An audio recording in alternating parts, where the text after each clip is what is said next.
कृष्णवीर जी देखिए पुष्पेन जी ने जो बोला,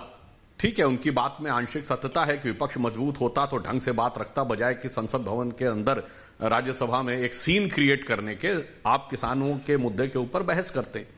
परंतु यह भी सत्य है कि किसान आंदोलन वाले भी अब संयुक्त विपक्ष के साझा मंच की भूमिका एक प्रकार से अख्तियार करने की बात कर रहे हैं। चौधरी साहब ने, पुष्पेन जी ने अभी बात उनके मुंह से निकला अन्ना आंदोलन, यही तो बात है। अन्ना आंदोलन में एक नेता तो था, अन्ना हजारे, उनकी डिमांड तो थी कि अमुक अमुक भ्रष्टाचार के केसों में हमें कार्रवाई चाहिए, ठीक, और यह हो जाएगा तो हम मानने को तैयार हैं।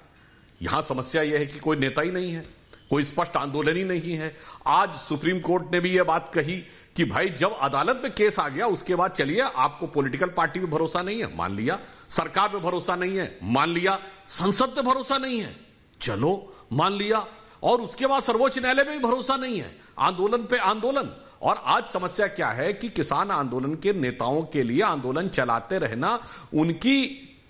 इच्छा नहीं है, विवशता है। चौधरी पुष्पेन जी ने पीछे चौधरी चरण सिंह जी की फोटो लगाई है, कितने बड़े बड़े आंदोलन हुए। चौधरी साहब जब कहते थे आंदोलन होता था, जब चाहते थे विड्रॉ कर लेते थे, आज किसी की हैसियत नहीं। मैं एक बात सिर्फ याद दिलाना चाहता हूं, इतने बड़े बड़े किसान आंदोलन हुए, चौधरी देवीलाल के नेतृत्व में, प्रकाश सिंह बादल जी के नेतृत्व में, चौधरी बहन सिंह टिकैत जी के नेतृत्व में, और इवन आजादी से पहले स्वामी सहजानंद का आंदोलन, चाहे सरदार पटेल का, सरदार बारडोली का सत्याग्रह, महात्मा गांधी का सत्याग्रह, भाई अजीत सिंह जो शहीद थे उससे भी पहले का एक आपको बताऊं,